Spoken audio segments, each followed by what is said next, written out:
So, we're seeing an interesting new crypto mining attack recently that involves Typosquatted domains and Cryptominers. Now, Typosquatting is not a new type of attack, and neither are attacks like this that somewhat mimic a supply chain attack. One author in the PyPI ecosystem has been found to be using Typosquatted package names that mimic a popular library, matplotlib. 6 different packages that look similar to the name matplotlib have been spotted with almost 5,000 downloads.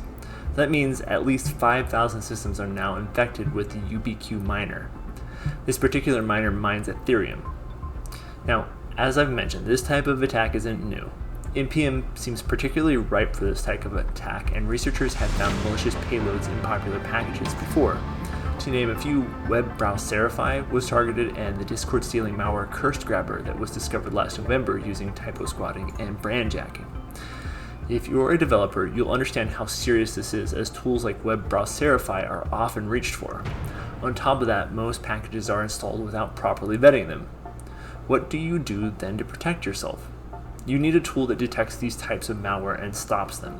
That's Acronis Cyber Protect's active protection, since it recognizes cryptominers, trojans, backdoors typically found in these types of attacks. So even if a malicious package slips onto your system, you're still safe.